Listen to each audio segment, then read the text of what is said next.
Hello, hello, hello. This is your message from the universe for 11/13/2020. This is the rune Wunjo. Now, Wunjo is the rune for joy and light. And if you watch me on the regular, then you know that we pulled this yesterday as well. And once again, I'm going to show you my bag of runes here. I have this bag and I stick my hand in here. It's harder with my rings on. And I juggle it. And I just have my two fingers in the bag like this. And as I move everything around, something will jump into my hands. The rune jumps right in between my fingers, whichever rune it is for the day. It jumps right into my fingers. So it's not like it's just sitting on top and I reached in and grab it. I put it in there. I carry it across the room. I blop it down on my altar. I pick it back up. I juggle it around. And this rune actually had worked its way up from closer to the bottom because I felt it touch my fingers first and then go back down and then push itself in between. So anytime that we get the same thing 2 days in a row, it's always because they want to say something that it is very important that we focus on it.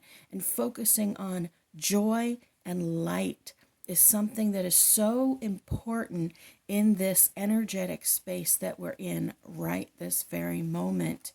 This Nine of Wands reversed speaks about these burdens that you carry and how you feel that they hold you down, but it also speaks to a level of woe is me. And I don't mean to say that in any sort of a judgmental way, but it denotes a level of almost paranoia, of feeling like the world is out to get me and everything I try to do turns to crap and I just can't do anything right and everyone takes advantage of me. It's this energy of self-destruction almost at the hands of others. Because when we hold on to those beliefs, we continue to attract them. So it's talking about taking this space or taking this space of exhaustion at what has been going on into a transition, which is what the Six of Swords talks about. This energy is almost manipulative. It's almost a manipulative conditioning that somebody taught you in your life, feeling like it's not fair, feeling like others are doing this to me, feeling like it's their fault that I got here. And I don't want any of this to be taken personally like I'm attacking you. I don't know you. So I'm not calling you out. I don't know you directly. But this is an energy that we tend to be conditioned into, this almost victim-like mentality about how one thing happens after the other, after the other, after the other. Before we move forward too much, I want to tell you a little story. I have a friend who, and this is a friend from 10, 15 years back. And this person would start out their week of posts. They would start out on a particular day and say, man, I can't believe that just happened to me. I dropped my phone. What a pain. I'm going to have to go to the phone store today. Now, I don't know that we still do this, but this was a minute ago. Then the next post, and it would be like cursing and, very annoyed faces. Then the next post would be, they won't honor my warranty. Why does this type of stuff happen to me? I can't believe that I'm stuck with this bill now. Now it's up to angry faces. Then the next thing might be, oh, I got into a car crash in the parking lot of a phone store. What else could possibly happen? And the week would get progressively worse, all stemming from this one thing that was actually quite small, of dropping the phone, that snowballed itself into a million other things and pointing the finger at everyone around them for what happened. This is a form of personal manipulation. This is a form of manifestation of sabotage. This is a form where we are not paying attention to the power of our own energy and our own like creative forces, juices. And the more connected you are to the universe, the stronger those things will be. If you happen to be someone that this sort of thing happens to a lot, you are probably incredibly gifted from a spiritual point of view, and you are unknowingly using this to feed your fear and your anxieties and transitioning into things that you don't want to transition into. It's a form of self-manipulation that you may be completely unwitting to. And the way that we need to start paying attention to this is really, it's so important, especially right now, because of the energetic makeup of where the world is in this moment, and the energies that we are in, and coming out of this almost sleep. And I know a lot of us woke up a minute ago, years ago, but it feels like we've been in this energetic blockage, and the gates are just being opened. And it is more important than ever that our thoughts influence the collective in a positive way. Now, when you're in this space of self destruction, basically, we need to recognize this is the Hierophant. Now, the author specifically, traditionally in tarot, the Hierophant represents the way things have always been done.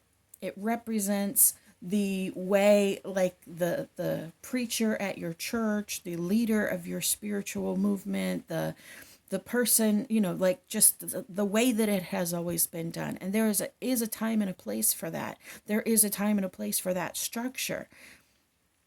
This particular deck and this particular author represents the Hierophant with a one-eyed cat.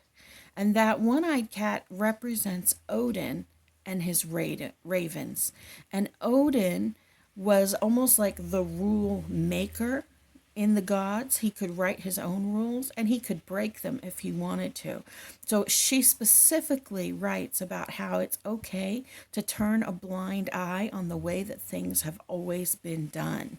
And so this particular card, I think, is so applicable in that form to this, because you can literally look at the way that things have been done, take what you need from it, and turn your back on some of the other ways, like the self-flagellation and the feeling like that God source is outside of you, and you can turn that into a more spiritual way of doing things where you know that it's within you. Another thing I want to point out is the Six of Swords. The Six of Swords is about transition, about movement, about changes, and that's where we're at right now. But it ties into the Nine of Wands in a very interesting way. And if you've watched me before, you've probably seen me do this. The way that this card speaks to me is that this is a sun, and the sun is always the happiness card. And these are the 5 swords that you are stabbing into your own happiness. And this 5 of swords is about a battle, an inner battle usually. Sometimes it's a battle with others, but it's often about conflict with yourself. And I always see it like you're destroying your own happiness with this card. And so that we have to pay very close attention to that and release that fear and that anxiety. And lastly, once again, in this exact same position, because I put the cards out in the same position, I pull like this, this, this, this, this, this. And once again, 2 cards were very stuck together when I pulled them out. And if they're stuck together, when they flip, I leave them. If they stick together like this, I leave them stuck together. And when I pulled these 2 apart, we have the Tower reversed and the World. The destruction that has been going on is rebuilding the world. This energy that we have been going through is not destruction in a bad way. It is rebuilding. It is allowing us a space of a breath to rebuild and to focus on joy, to focus on life, to focus on love. You know, is there still bad things going on? Yes, of course, there's still bad things going on. Is there still uncertainty going on in our world right now? Yes, of course. Hundreds of thousands of people here in the States are dying. Hundreds of thousands of people around the world have died. There are spaces on our planet where freedom, the very freedom of everyday life, is being threatened, even right here in the States. And yet, it is our energy that fuels the collective. And while there may be a lot more of them that are angry, our focused joy, our focused light, especially at this moment where a bubble has burst, this bubble has burst, focusing our joy and our light and focusing on our own joy and our own light and our own transformation, and recognizing that even though we're tired and even though we're sad and even though it feels all messed up, that we can affect that in our own everyday life, in our personal life.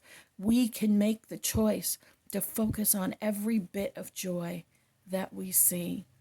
That right there, that is what changes the world. Each one of us taking charge of our own happiness and our own joy and shooting that out into the world, unleashing it, if you will. I say that because, of course, those of you who know me know that I wrote a little book called Unleash Your Light, and I do shows called Unleash Your Light. I have, almost 200 videos talking about how to unleash your light, to access that divine within you, to help you with everything you do in your daily life. It's all very human, emotion based, shifting perspectives, reframing the world, and really digging into self awareness. Knowing that you are beloved, you matter, and you are so loved.